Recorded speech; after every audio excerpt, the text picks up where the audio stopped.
तो दोस्तों चलिए आज हम लोग शुरू करते हैं, फिर से एक नए टेस्ट लेकर आई हूँ। चलिए देखते हैं किसका कितना सही होता है। तो चलिए हम लोग आज शुरू करते हैं।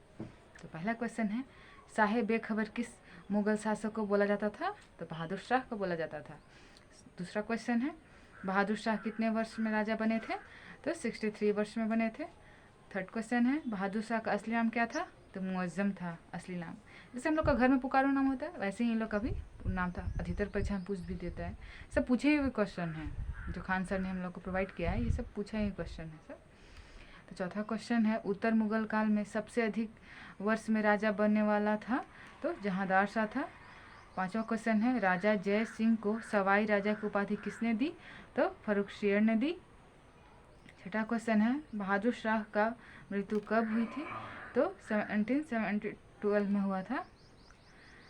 और 7 क्वेश्चन है, बहादुर शाह का शासनकाल कब से कब तक रहा? तो 77 से लेकर 12 तक रहा। 8 क्वेश्चन है, बहादुर शाह का शासनकाल कब से कब रहा? तो 1712 से लेकर 13 तक रहा था।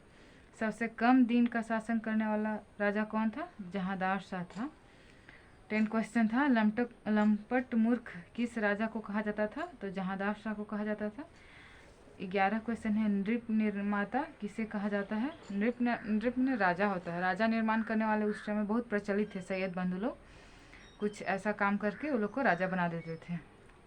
और घृणित कायर किस शासक को कहा जाता है? तो फर्रुखसियर को कहा जाता है। उत्तर मुगल काल में किस शासक ने व्यापार के लिए अंग्रेजों को छूट दिया था? तो फर्रुखसियर ने ही छूट दे दी थी। फर्रुखसियर का शासनकाल कब से कब तक रहा? तो 1713 से लेकर 19 तक रहा था। 15 क्वेश्चन है, रंगीला बादशाह किस शासक को कहा जाता है? तो मोहम्मद शाह को कहा जाता है। और 19 क्वेश्चन है, किस शासक को नाच गान अधिक पसंद था? तो मोहम्मद शाह को अधिक पसंद था। मोहम्मद शाह का असली नाम क्या था? तो रोशन अख्तर इसका नाम था। 18 क्वेश्चन है, किस उत्तर मुगल काल में बंगाल स्वतंत्र हो गया? तो मोहम्मद शाह के समय में ही 3 राज्य अलग हुए थे। एक बंगाल भी, उसमें अवध और हैदराबाद 3 ठो था। किसने शासनकाल में मराठा पेशवा बाजीराव प्रथम जीत हुए, जो 500 घोड़सवार लेकर आए और दिल्ली पर आक्रमण कर दिया और जीत लिए थे? मोहम्मद शाह के समय ही जीत लिए, मात्र 500 घोड़सवारी के से। और नेपोलियन नादिर शाह ने दिल्ली पर आक्रमण कब किया था? तो 1789 में किया था। इसमें थोड़ा सा मिसप्रिंट है, उसको मैंने सही कर दिया। नेपोलियन नादिर शाह ने दिल्ली पर आक्रमण करने किसने प्रेरित किया? तो शहादत खान ने किया। तो मेनली वो आए थे शहादत खां पे आक्रमण करने। तो देखा कि शहादत खां तो भी नया नया राज ही बना था अवध, तो उसके पास तो उतना था नहीं धन, तो वो तो बोलने लगा कि मेरे पास है ही नहीं, मैं क्या दूँ? तो कहा कि इसे मुझे पता चला है कि है यहाँ। तो बोला कि आपको गलत पता चला है, आप दिल्ली जाइए। वही वो शहादत खान ने ही उनको दिल्ली जाने के लिए बोला था। तो 22 क्वेश्चन है, मयूर सिंहासन पर बैठने वाला अंतिम मुगल शासक कौन था? तो मोहम्मद शाह था। 23 क्वेश्चन है, अफगान सेनापति मोहम्मद शाह अब्दाली ने पंजाब पर कब आक्रमण किया? तो 1748 में किया इन्होंने। 24 क्वेश्चन है, किस मुगल शासक ने मुगल दरबार में सामानों की बिक्री हुई? तो मोहम्मद शाह। सबको इतना खर्च कर दिए थे कि बेचारे इसके पास कुछ बचा ही नहीं था कि अपने जो मंत्री थे उन लोग को वेतन दे। तो राजमहल का जो सामान होता था उसी को बेचकर और ये सबको पैसा दिया करता था। प्लासी का युद्ध कब हुआ था?